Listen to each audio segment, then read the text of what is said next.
Comment cela, j'ai entendu dire que l'on osait s'attaquer à Aya Nakamura. Certains disent d'elle qu'elle serait le comble de l'indigence culturelle. Bon, je vais voler à sa rescousse et je vais vous donner mon avis sur ce sujet qui est éminemment politique, ma foi, parce que tout est politique, je crois que vous l'aurez compris, et dans le cadre, bien sûr, des Jeux Olympiques et du fait qu'elle serait pressentie pour inaugurer la cérémonie d'ouverture des JO à Paris cet été. Donc, si c'est le genre de vidéo qui vous plaît, n'hésitez pas à la liker et à vous abonner à ma chaîne, ça me fait toujours super plaisir. On va pouvoir commencer tout de suite. Il convient de rappeler, je crois, en préambule, que Aya Nakamura est la chanteuse la plus écoutée en 2023 sur Spotify et elle est l'artiste qui jouit du plus grand succès à l'international aujourd'hui. En tout cas, c'est une des artistes contemporaines la plus connue à l'étranger aujourd'hui.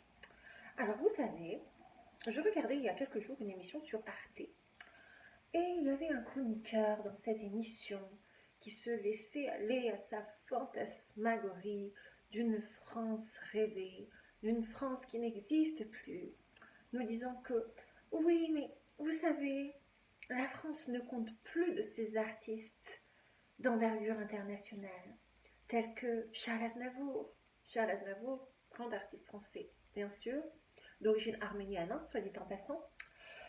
Non, mais vous savez, on n'a plus ce genre d'artistes aujourd'hui. On n'a plus que des petits phénomènes par-ci par-là. On n'a plus personne. Dans le même genre, dites Estelle Denis, journaliste sportive qui officie désormais sur RMC et qui fait un petit peu de tout, désormais qui fait aussi de la politique. Peut-être qu'elle devrait arrêter, ça nous préserverait de beaucoup de stupidité, ça n'est que mon avis, nous disait que mais moi, à titre personnel, j'aurais vraiment préféré quelqu'un d'autre. J'aurais préféré Patrick Bruel, un vrai monstre de la chanson française, quoi. Pas cette Aya Nakamura. Oui, mais voilà, ces personnes feignent d'ignorer, ou peut-être ignorent-elles vraiment qu'en l'état actuel des choses, c'est bel et bien Aya Nakamura qui est l'artiste française la plus écoutée à l'étranger et la plus appréciée, et que effectivement, elle jouit d'un statut à l'international qui, aujourd'hui, là, en 2024, n'est à nul autre pareil. Et ça les dérange beaucoup. Et oui, parce que cela vient heurter, ou cela vient en contradiction avec l'idée d'une France fantasmée qu'ils essayent de propager dans les esprits. La fameuse France, béret, coq, baguette de pain. Et Aya Nakamura ne rentre pas vraiment dans ce triptyque. Je crois que sa présence et le fait que son nom ait été évoqué de manière très sérieuse dérange profondément. À plus d'un titre et pour plusieurs raisons, j'y reviendrai un peu plus tard, et à titre personnel, je dois dire que moi ça m'enthousiasme particulièrement. Oui, vous le savez sans doute, sa chanson Jaja est une des chansons les plus écoutées à l'international, et elle a beaucoup d'autres titres qui sont de très grands succès qui dépassent largement les frontières de la France. Toutefois, ne soyons pas naïfs non plus. Si Emmanuel Macron a proposé son nom pour inaugurer les Jeux Olympiques de Paris 2024, c'est évidemment à visée politique qu'il faut l'entendre, comme un petit clin d'œil fait à l'endroit de la jeunesse à l'occasion des élections européennes qui auront lieu dans quelques mois. Et fidèle à sa tradition du en même temps, Emmanuel Macron veut en même temps flatter les jeunes, mais aussi son électorat le plus conservateur, puisque, loin de vouloir qu'Aya Nakamura chante son propre répertoire, il serait question qu'elle chante du Edith Piaf. Et là, c'est intéressant, je crois, de le noter, comme si, en tant qu'artiste accomplie, elle n'aurait pas encore la légitimité pour chanter son propre répertoire. On lui imposerait donc une figure, celle d'Edith Piaf, qui, encore une fois, je suis navrée, mais je dois le dire comme cela, je crois que c'est important, fait référence à l'imaginaire d'une France idéalisée, d'une France rêvée, d'une France d'antan, qui n'existe plus et qui aurait été l'âge d'or de ce que l'on considère comme la puissance française dans sa culture et dans d'autres domaines. Et Aya Nakamura n'en ferait pas partie. Donc, on veut bien qu'elle chante, mais on ne veut pas qu'elle chante du Aya Nakamura. On veut qu'elle reprenne le titre d'une artiste française telle qu'on se l'entendrait. Vous voyez, Edith Piaf, c'est quand même mieux que Aya Nakamura. En tout cas, ça n'entre pas en confrontation véritable avec ce que l'on entend traditionnellement par la culture française. Notons aussi que, loin d'être une fête populaire, évidemment, les Jeux Olympiques, tels qu'ils ont été conçus et organisés en l'espèce, s'apparenteront davantage à une grosse version élitiste et confisquée presque de ce que l'on voudrait que le sport soit. Et ça, je crois qu'il ne faut pas non plus être naïf sur ce sujet. Les JO, même si Aya Nakamura fera l'ouverture, seront regardés devant leur écran de télévision par la grande majorité des Français. Ils ne pourront pas en bénéficier. Et d'ailleurs, la plupart des Parisiens vont certainement vivre un été pas super top, étant donné que Paris va se retrouver bunkérisé et que ça va être n'importe quoi dans les transports et j'en passe. Dès lors, qu'est-ce que la culture française? Et là, c'est vraiment une question.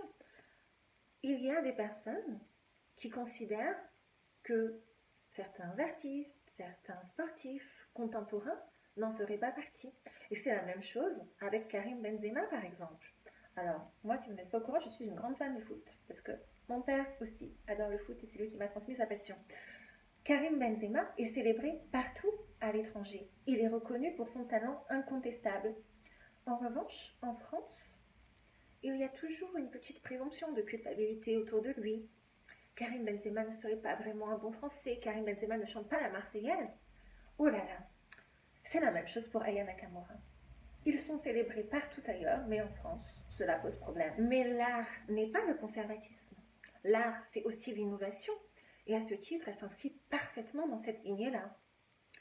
D'ailleurs, et c'est là aussi, pour moi, le point crucial de cette vidéo, les personnes issues de l'immigration post-coloniale, comme Aya Nakamura, dérangent.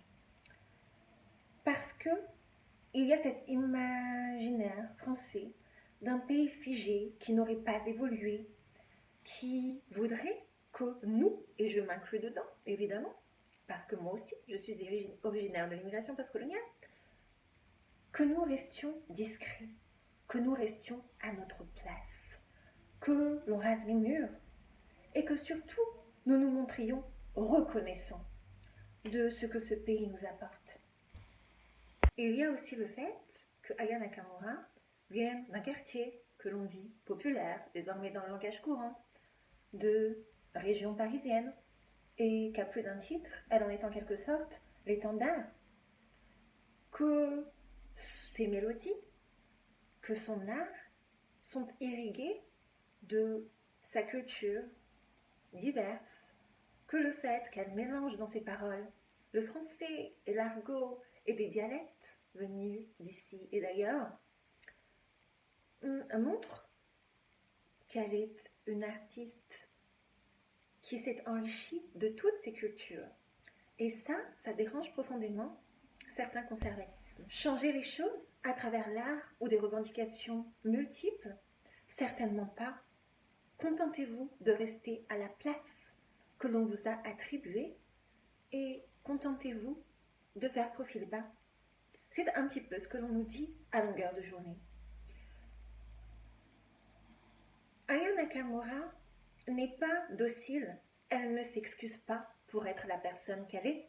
Elle est là et elle est fière de ce qu'elle représente.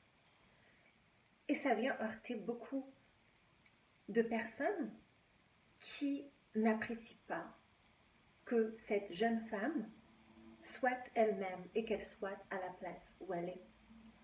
Parce que ça n'est pas courant, ça n'est pas commun. Et avoir de l'assurance et le montrer, ne pas être là où on nous attend, c'est assez courageux. Et donc je la soutiens complètement dans cette entreprise.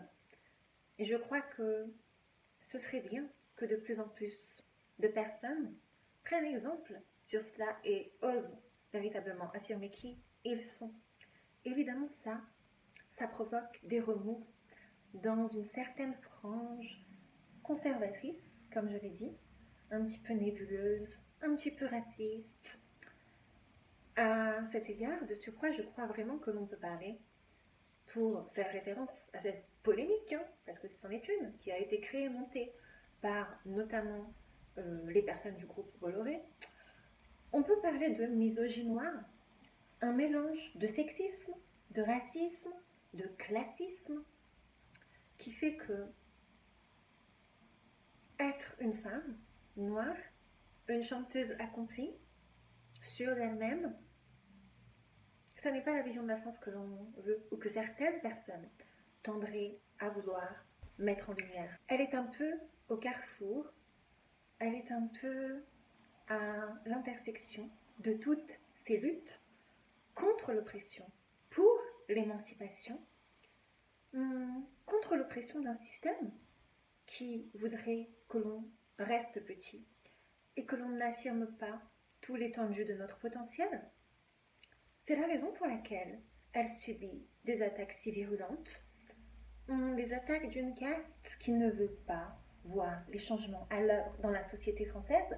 Pourtant, ils sont bel et bien là.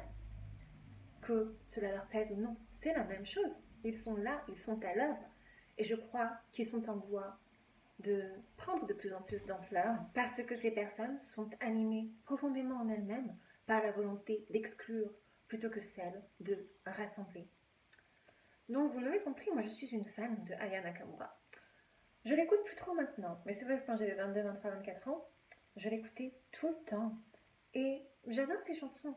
Donc on va se quitter sur du Aya Nakamura, qu'en dites-vous? Mais comment ça, le monde est hyper. Tu croyais quoi? On se verra plus jamais. Je pourrais t'afficher, mais c'est pas mon délire. D'après les rumeurs, tu m'as eu dans ton lit. Oh, Dja, y'a pas moyen, Dja. Je suis pas ta Dja, cata. oh! Je vous remercie beaucoup d'avoir regardé cette vidéo jusqu'au bout. N'hésitez pas à donner votre avis dans les commentaires, je vous répondrai avec grand plaisir. Et en attendant une nouvelle, je vous fais de gros bisous et surtout prenez bien soin de vous. Bye!